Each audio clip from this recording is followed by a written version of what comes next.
Hey everybody, Ryan here, bringing another Stark of commentary, and I have Diggity alongside myself. Quite an honor, quite an honor.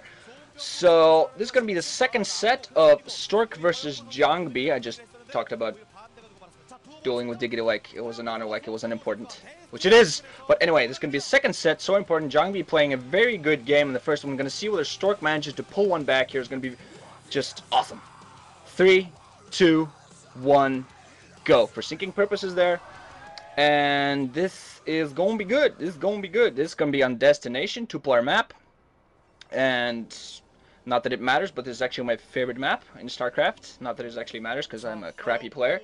But to get positioned that way in yellow here at 11 is going to be Jangbi, and that means at 5 o'clock in... No, at 11 o'clock in green is going to be Stork, and 5 o'clock in yellow is going to be Jangbi. So, Stork, what are your thoughts about the match before this, and what do you think Stork has to do to pull through here? He's just got to get the cobwebs out. He looks kind of shaken here just on that video. He almost looks somewhat frightened of his teammate. Maybe that's because you've seen it in practice. I think right now the mental barrier for Stork is that APM barrier. I remember reading that interview with Bisu, and he's like, Bisu, so I saw that, I saw the multitasking, and I was scared. I can't beat this guy. His multitasking, his APM, it's just too high. And then again, they switched to Jangbi, and Jangbi's like, whatever, that wasn't that bad. So Jangbi, obviously one of those newer players, one of those guys that has a really high APM. I think that might be working against Stork a lot. Jangbi looking very confident here. He has been to the finals before, but you can just see it kind of in Stork's eyes. He doesn't have that killer instinct, and maybe that is because it's his teammate, because he doesn't feel like he's got that kind of ferociousness that he can go down. Maybe he can't pull those tricks against Jangbi that he'd want to otherwise. It's a little harder to pull tricky maneuvers, especially on maps like Destination in PvP. And in general, we'll see how it works out. Both players going for standard opening builds here. Neither player cheesing right off the bat. But honestly, Destination, it can come down first of all to those highways, but also large troop movement plays a big factor on this map, and being able to get your troops effectively across the map in very quick manners. So I think this is another match that is really going to that's favoring Jangbi. I think the first game that could have gone either way. I thought that was the one map that Stork might have been able to sneak a win on, but here, no. I think this is one of those maps that Jangbi is just going to be really strong on. So we'll see if Stork can pull out something interesting to really take this match. But overall, I'm just going to favor Jangbi at least in game 2, at least in this match. But you can't sell Stork out. Stork is just a genius player. He's gotten a lot of matches up to this stage through creativity, so maybe we'll see something interesting. Yep. We're gonna see where the builds deviates. Stork already getting his Cybernetic score. I don't see any from Jangbi so far hiding a pylon away. Gonna see whether that's gonna be to hide away some sort of tech or not. I'm not quite sure what that's for, but Cybernetic score almost up. Looking at the polls, people still think it's pretty even. A few more people think that Jangbi will take this. But overall, pretty even polls. Zealot now out in the field to run around, probably to catch that probe alive or dead. Well, preferably wanted dead. Cybernetic score now coming up for Stork as well. Wait, with Jang. Colors are all flying down my head. Jangbi had the early Cybernetic score. Now Stork putting up his Cybernetic score, and I am confused. So we're going to see what kind of builds we're going for. Range already being upgraded here by Jangbi. I got to always look to the side to know what color is which now to make sure I don't say something absolutely stupid and moronic. But gas being mined at full, of course, and just this is the early lull in the action where we see which player goes for what. It's going to be critical here, which I think one of these players, again, are going to be the same point. One of these players is going to go for the second gateway, and the other one's going to go for the earlier robotics facility, and that's going to start off. We're going to see whether Stork goes for what. It's putting down another additional pylon. We're going to see where it is. Still range being upgraded by both players. I think this is going to be very important, the tech decision. If Stork tries to go for the harassment route, again, he's got to be very careful on this map. You can, mind you, plant a Reaver pretty comfortably behind those mineral lines because there's a lot of space back there. That is exactly why those pylons have been planted at the range, so you can spot that pylon going in. Ooh, Jangbi barely keeping his pylon alive. Also pushing out with a Zealot and a Dragoon. Probe, losing his probe on the way due to Stork's Zealots. I'm not seeing a Dragoon from Stork yet, so we're going to see whether this early pressure manages to do something. And Stork looking around with some probes. We're going to see, might actually be thinking of putting some sort of hidden tech. I'm not quite sure what he's doing there. And, okay, Stork blocking off his bridges, so Jangbi's not going to be able to push in here. Critically, that scout being so long to the base, you don't want to reveal your tech until that scout is finished, and having that scout, even for a couple additional seconds, can be absolutely huge. Expansion going down there. I know people don't like going down, so okay. Expansion being placed at the secondary by Jangbi here, so he's going to go for that economic edge. He's going to try to use that advantage, having those ramps to block out that scout. However, that scout right there able to sneak through, see what Jangbi's up to. He's going to see that expansion, so Stork at least has that advantage. He does. He's getting backed off a little bit here, and Stork almost looks intimidated by the troops here. He keeps backing off, even probes. I mean, 4 Dragoons versus a single probe. Step into it and kill it, and right here he's just backing off, showing his tech. It's just, you can't expect to win games and do that. You got to press forward and push those units back. Right now it looks like a little bit back on troops has revealed that he's going for a secondary as well, and that was the one advantage I felt like he had. And now a robotics facility going down as well, but it looks like Stork does, and I did it again, whatever. Stork got a look. I don't think he saw the robotics facility, but it looks like instead of just a 4-gate Dragoon build, it's going to be robotics facility to support. Looks like Jangbi this time thinking about going with some Reaver tech into the mid game. Let's see what Stork decides to do. Stork still has Dragoons. We haven't gotten a good look in the back of his base. Jangbi's going to have a slight advantage economically because he got that expansion down a little bit quicker, is able to transfer his troops a little bit sooner. It looks like we are seeing the robotics facility as well as that gateway on the opposite end as well. And it looks like, yeah, Jangbi putting up pressure. And I remember the words of Louder, when you are in PvP, if you are aggressive and your player just plays the same game as you, you will end up winning.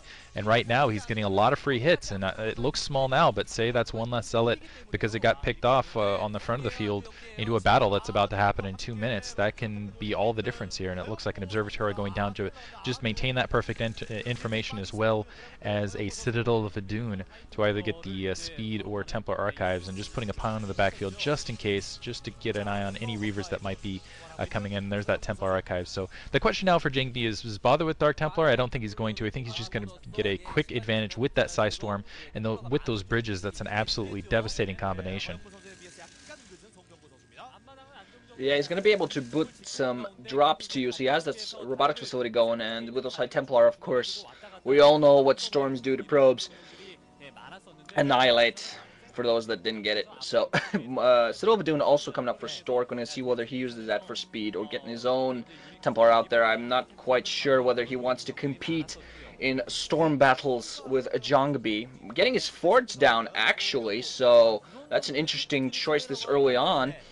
And Stork critically did put down his expansion a little bit later, but he's keeping up a little bit better here. Of course, the problem is, as Diggity has mentioned, is the pressure that he's letting Jangbi exert on him is in the early game, simply due to early pressure from Jangbi. He managed to pick off 2 Dragoons, and in the early game, 2 Dragoons is so critical, it just stopped any sort of pressure Stork might have put on Jangbi, despite having a larger troop count. And if Jangbi keeps getting getting himself a larger troop count, he will be able to get an advantage and just keep pressing on. And we see how the way Stork is reacting. He's pushing out with some Dragoons, trying to see what's out there. Jangbi, meanwhile, getting his High Templar, and Stork has his own Templar archives going up, adding more gateways too. I think it's 4-gate versus 4-gate at this point, with pretty much all the tech that you need downstairs. Observatories for both players. I'm not seeing Stork getting any upgrades yet, but if it does come down to a long game and Stork gets for upgrades first, he will have a slight advantage on the ground.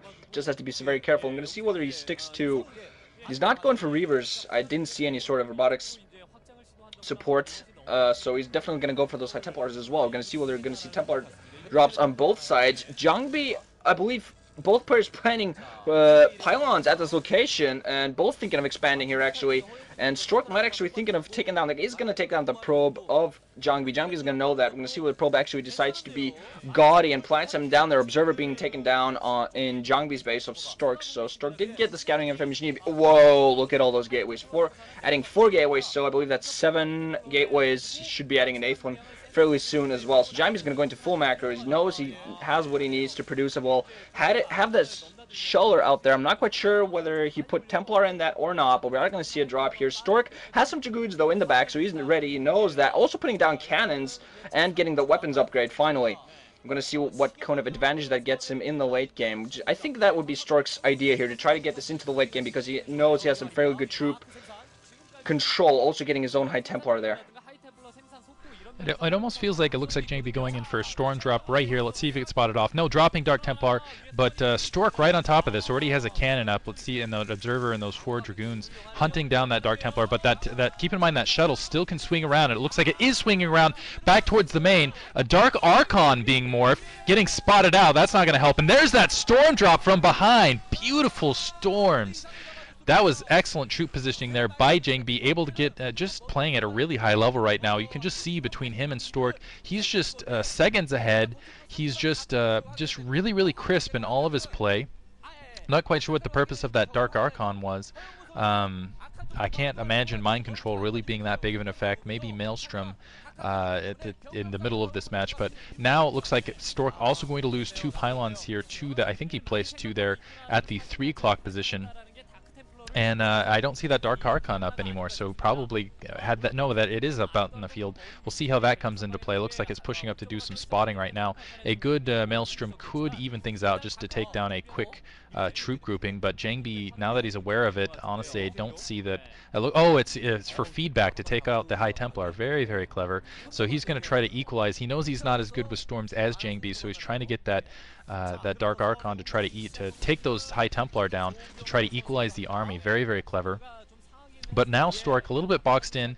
He does have the weapons 1 advantage for a moment, but honestly, between the troops he's producing, between the way he's playing, Jangbi's just a little bit crisper. He managed to get a little bit of economic damage done, and it just seems like he's a step behind otherwise. So he's going to have to get it all done, I think, with that 1 Dark Templar. That's the one advantage he has right here, is if he can sneak feedback on those High Templar before they can cast the Storms and get some Storms off of his own. This engagement could be huge. He's got weapons 1. Jangbi still upgrading weapons 1, and he's just got a moment, I think, to push in here, and it's going to be hard to cross that ramp area. It looks like the Probe Scout is going to be able to sneak through. Oh man, managing to block that, put a pylon blockade in that bottom right-hand corner, bottom left-hand corner, sorry, to make sure Jangbi can't get an additional expansion up. Looks like a Probe Scout or something in the upper right-hand corner is able to scout this off, and the Dark Templar wandering towards the front of the army, just trying to ward Jangbi back. Jangbi has a lot of Dragoons to the front to try to pick that off, and Stork almost losing a troop right there, but actually it looks like an Observer to that forward position. We'll see what Stork's up to. He's a little bit economically behind, he's a little bit technologically ahead. Just seems like he's playing a little bit crisper there, that Jangbi's playing a little bit crisper. It looks like Jangbi, he is getting the expansion ahead of Jangbi just barely, and able to get 2 more kills off that feedback, so able to pick off 2 more High Templar. That is absolutely huge. I cannot emphasize that enough. Even 2 additional Storms over a large army on a map like this is extreme. Like on any map it's significant, but on this map in particular, that can change the tide of battle. Stork is sitting pretty, I would say, just being able to pick off these High Templar like this. That's of course what you want to do against Jangbi's, neutralize those Storms, because we all know Jangbi's Storms. Mind you, Stork Storms are pretty good themselves. He's borrowed a little bit of the Thor hammer of Jangbi, but you're not gonna play that game. High Templar are also now out there for Stork. I'm not quite sure whether he went off any Storms or not. Might have just morphed those just to morph. To get those troops down on the ground. Also thinking of putting down his expansion at that far upper right-hand corner. Stork just separating his force a little bit, getting himself ready to meet any forces of Jangbi's on the anywhere, and possibly even thinking of a flank. That could be very successful. Gonna see Jangbi pushing out a little bit across the bridge. He's got to be just very careful. Troop movement's so important in PvP, especially on this map. If you get stuck on a bridge and get flanked, you're going to be in so much trouble, because PvP is not, it's not PvZ where the Zerg can just entrap you inside everywhere, but Protoss can be still fairly maneuverable if the Zealots hold you down. There is going to be a little bit of engagement. There's Jangbi moving out a little bit, dodging that Storm as he retreated, just putting on a little bit of pressure, exerting some pressure there. Stork still has that Dark Archon, also producing quite a few more regular Archons alongside, losing his natural a little bit. Not a lot of mining going on there. He lost quite a few probes, I believe, from that Storm drop of Jangbi's. Of course, brilliant play there. So a lot of High Templar there. And Jangbi now actually moving up there. Oh man, Storms, beautiful Storms going off by Stork, storming everything. Not getting too many Dragoon kills, but still getting a lot of damage over all those Zealots. That's very important for him right now. Oh, and another one. Or was that the Archon dying? I'm not quite. Dark Archon. What happened there? Right, okay, I thought it was Dark Archon. Something else, but yeah, Dark Archon dying there, so Stork's not going to have any more feedbacks a little bit. He's held back the Storms of Jangbi a little bit. That's, of course, he's going to help him out in the long game. You saw that the fact he had a lot more High Templar than Wait a minute, did I just... Yeah, okay. Jangbi lost a lot of High Templar to Stork's Dark Archon. Yes, it's been said before and I get confused. So, ooh, Dark Archon now on the field, running around, killing some stuff.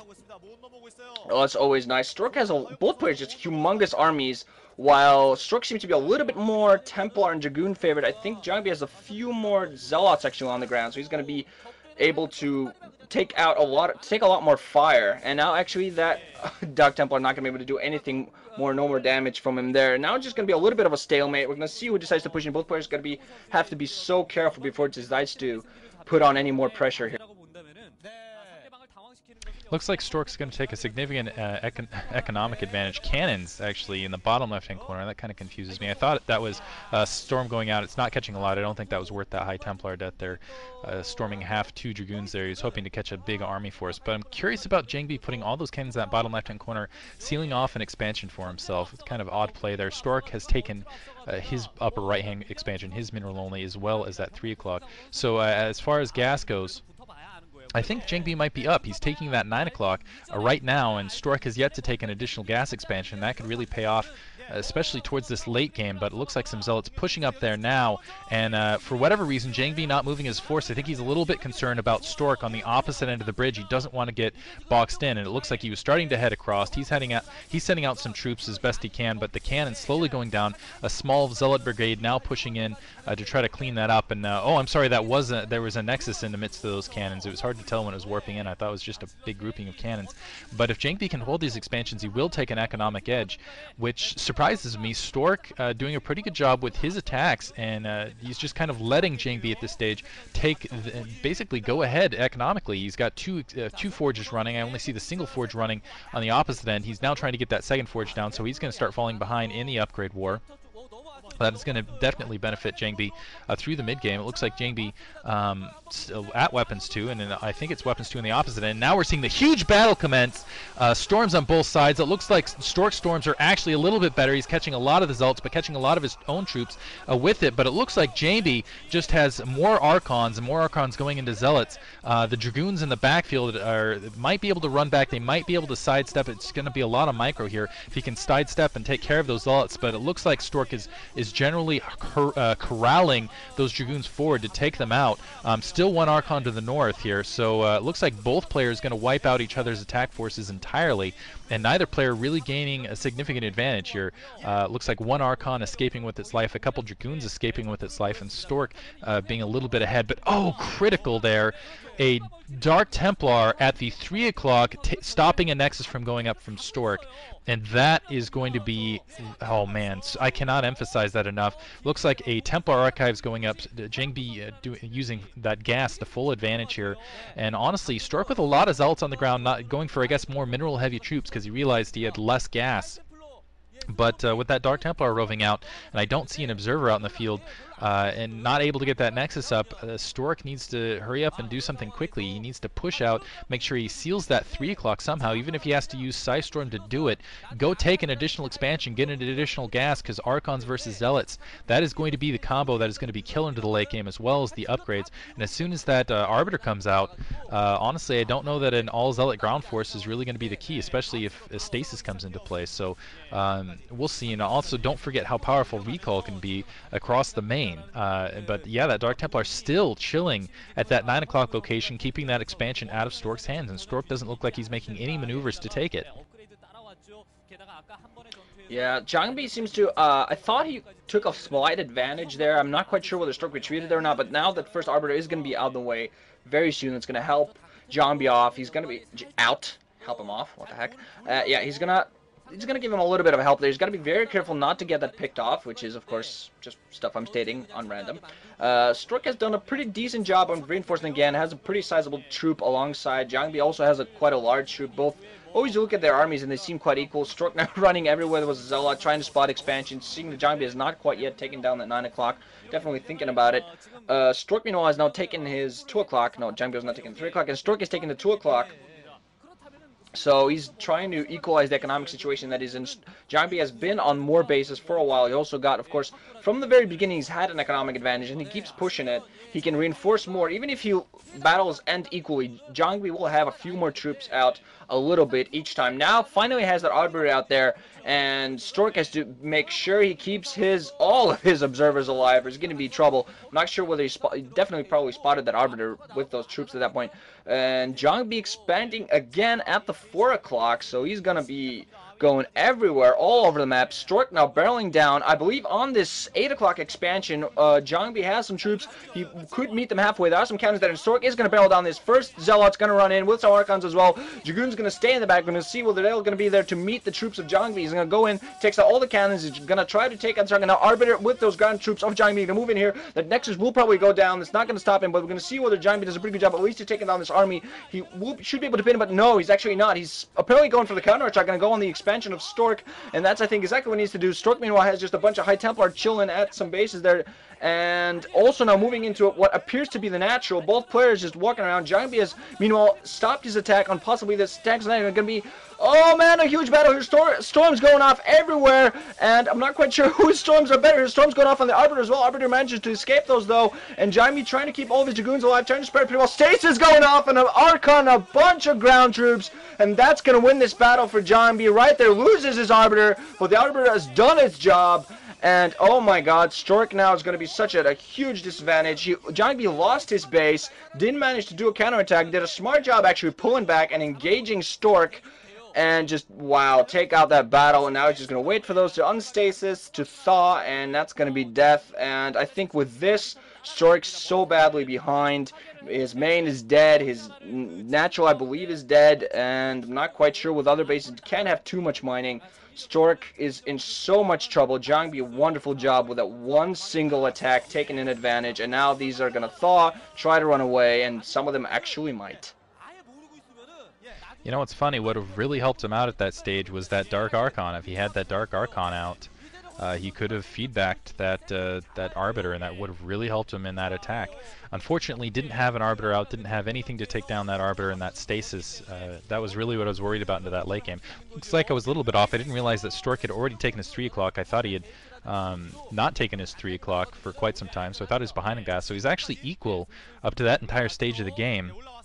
But now Jangbi has been able to actually losing that 9 o'clock, but he's willing to sacrifice that as long as he holds 3 and as long as he has a larger troop on the ground, as long as he has map control, which is basically the entire equation right now. He is on Stork's side of the map. Stork cannot press forward. Stork cannot take his 9 o'clock, where Jangbi at leisure, more or less, can go and take his own 3, although it looks like Stork using the map a bit to his advantage. He's going to cycle around, but with those cannons, it's going to be really difficult, very, very difficult to push in. Stork losing a couple observers here and there, which is devastating. But yeah, that last attack, I really think swung things. Specifically, it allowed Jangbi to cycle all of his troops to the position they're at right now, which puts Stork's in a horrible position. It looks like another Arbiter starting to push up. The Zealot's crushing in at that 3 o'clock. Stork does need to take that expansion out. Should be huge. A little bit of an empty storm there. Second storm, much better. Third storm, very nice over that Zealot line. Looks like he's just sacrificing this 3 o'clock to just wipe out Stork's troop and also to take out Stork's 3. So it's going to be exchange of troops, and with the map control, that's really going to seal it for him. I can't imagine Stork really coming back from this, even though both players just facing a bit of starvation, especially with that Arbiter in the air. As soon as another stasis comes out, Stork is going to be in horrible trouble. So the one thing Stork needs to do is he needs just to press on with those Zealots. Don't bring them back. Go for more attacks. Try to take out another expansion if he can. Stork abandoning his mineral only, pulling back. Another expansion going to go down. He's going to try to whittle these troops down as best he can with maybe some High Templar, maybe some cannons. And it looks like Jangbi now, yeah, trying to take that 9 o'clock again, but Stork right there with some troops. It's going to be actually an elimination game, so it could come down to who can do more damage faster. And again, I think it might come down to just an Arbiter stasis. Stork must have had a lot of minerals in the bank because he's still able to produce a lot of troops here. Again, able to stop that 9.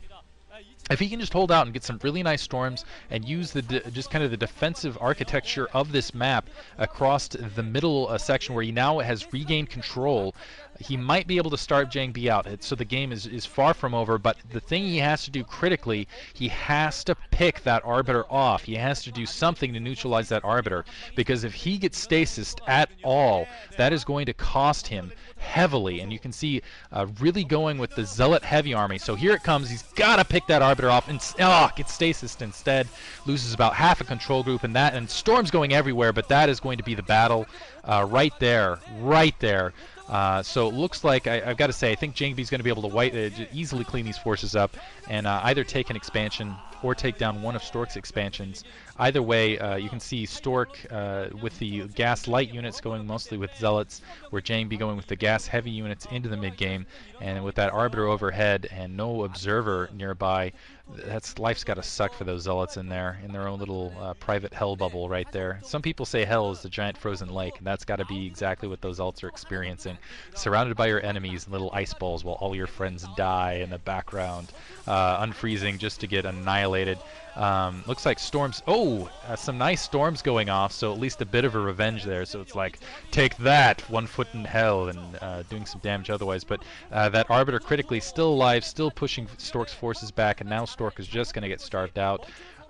Doesn't have anything in his main. He's trying to get some cannons up to take that 9, but the troops should be crashing down on that momentarily, if not taking out another expansion at that upper 9. So, well, at the 10 o'clock, I guess I should say. So I think Jangbi has taken this game. Those Arbiters really paying off. Again, maybe if that Dark Archon was still alive and could have gotten a feedback there, that would have been the difference. But right now, maybe he can get that Arbiter now. Is able to get that Arbiter now. But I think it just might be about a battle and a half too late. Yeah, it's going to be a bunch of storms going off here. Jangbi cleaning up. GG from Stork. Yep. Just critically, Stork walked right into that stasis, just barreled in, boom, instant stasis right on him. Frozen pizza hell right there. And afterwards, all his Templars stab themselves into one eye to stab themselves into both eyes of the enemy, but that doesn't work when you're surrounded by them all. So Jangbi now a comfortable 2-0 lead, and he's gonna be sitting pretty here. There's no Stork looking insanely worried. He knows he's in trouble. And Jangbi now in a perfect position to 3-0 this. Thanks for listening, guys. Moving on to Game 3.